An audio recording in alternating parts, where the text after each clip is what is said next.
Selamat pagi Bapak Ibu dan saudara-saudari yang terkasih dalam Tuhan Yesus Kristus. Mari kita berdoa.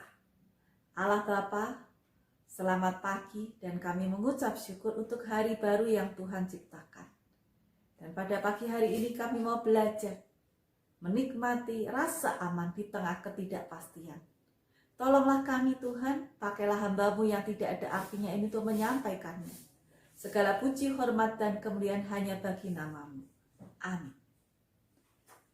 Bacaan terambil dari Mazmur 139 ayatnya ke-12. Maka kegelapan pun tidak menggelapkan bagimu, dan malam menjadi terang seperti siang. Kegelapan sama seperti terang. Dan Ibrani 13 ayat 5 berkata demikian. Janganlah kamu menjadi hamba uang, dan cukupkanlah dirimu dengan apa yang ada padamu. Karena Allah telah berfirman, aku sekali-kali tidak akan membiarkan engkau, dan aku sekali-kali tidak akan meninggalkan engkau. Demikianlah firman Tuhan.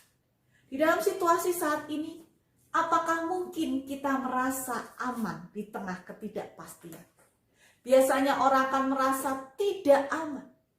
Tetapi menarik sekali, mari kita belajar untuk sebaliknya.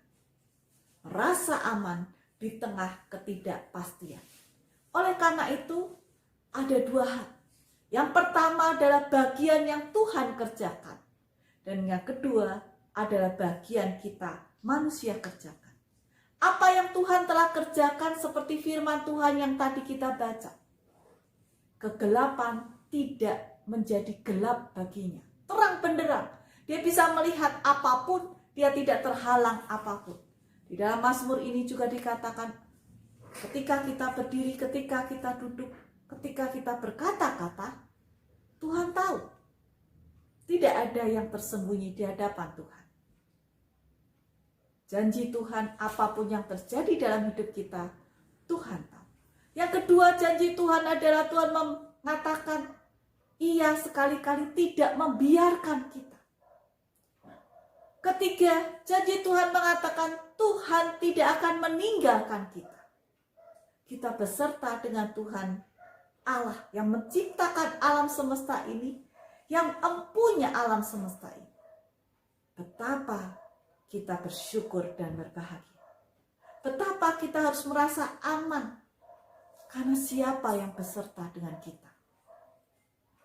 Yang kedua adalah bagian kita. Kita perlu juga melakukan apa yang harus kita lakukan. Yang pertama adalah mari kita menikmati setiap ketidaknyamanan yang kita rasakan. Hal itu perlu karena itu sebagai langkah awal untuk kita bisa beradaptasi dalam keadaan ini.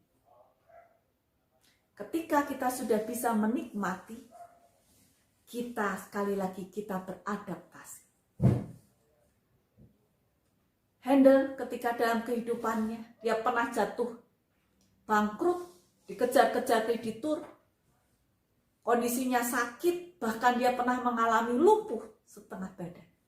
Apa yang terjadi? Dia berkata, hidup saya sudah habis. Tapi di saat dia merasa demikian, dia kemudian diingatkan apa yang Tuhan berikan kepada dirinya. Lalu dia ingat dia punya talenta. Lalu dia mengarang musik. Dan kita tahu semua, George Frederick Handel adalah seorang penulis lagu yang luar biasa, melegenda sampai dengan saat ini. Dia bisa melewati masa-masa sulitnya. Ketika dia mulai bisa menerima keadaannya, dia bangkit. Dan oleh karena itu, mari kita mulai bisa beradaptasi dengan keadaan kita saat ini. Kita menikmatinya.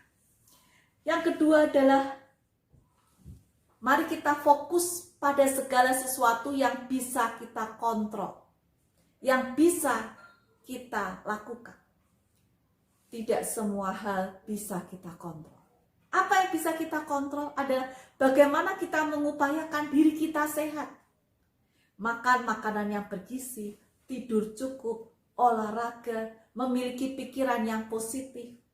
Kita memakai masker ketika keluar, sering cuci tangan. Hal-hal yang harus kita lakukan, kita patuhi. Itulah yang bisa kita kontrol. Ada bagian yang tidak bisa kontrol, iya. Pandemi ini, wabah ini tidak bisa kita kendalikan. Orang-orang di luar sana yang berperilaku, kita juga tidak bisa mengendalikan seperti apa mereka akan berperilaku. Tapi mari kita fokus pada apa yang bisa kita lakukan. Dan yang ketiga adalah menjaga diri kita tetap produktif. Kita bukan memasuki masa santai, tetapi mari kita tetap produktif dengan segala sesuatu yang bisa kita lakukan. Masa-masa ini adalah masa menggali hal-hal yang selama ini tidak bisa kita lakukan. Mari kita lakukan. Kita bisa menjadi lebih baik lagi, lebih produktif dengan wajah dan nuansa yang berbeda sekalipun. Kita bisa bersosialisasi dengan orang lain walaupun secara virtual. Mari kita lakukan. Dan yang keempat adalah bagaimana kita mengimbangi berita-berita negatif tentang COVID-19 ini. Berita-berita negatif itu membuat diri kita, pikiran kita, emosi kita merasa tidak aman. Apa yang akan terjadi? Kita bingung. Kita merasa khawatir. Mari kita imbangi dengan berita-berita positif. Bahwa Indonesia sedang berusaha untuk dapat menekan nilai angka pandemi COVID-19 ini. Ventilator dibuat di Indonesia. Orang-orang sedang berlomba menemukan vaksin. Sedang diuji coba. Dan kemungkinan ketika vaksin itu ternyata benar-benar ampuh, maka nuansa pandemi ini bisa berangsur-angsur mereda. Mari kita imbangi sekali lagi berita negatif di luar sana dengan berita positif. Dan itu membuat kita menjadi lebih berpikir positif. Lebih menjadi aman. Dan yang kelima adalah mari kita sekali lagi berpegang pada janji Tuhan. Janji Tuhan melebihi setiap masalah kita. Apa janji Tuhan itu? Kita adalah anak-anak Tuhan yang diberi kuasa. Kita adalah anak-anak Tuhan di mana kita dikasihinya. Anak-anak Tuhan di mana kita tidak dibiarkan dan ditinggalkan.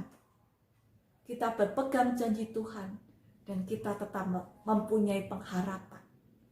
Hidup kita adalah hidup yang bersukacita. Hidup di dalam jalan Tuhan. Masa depan adalah masa depan yang indah di dalam tangan Tuhan.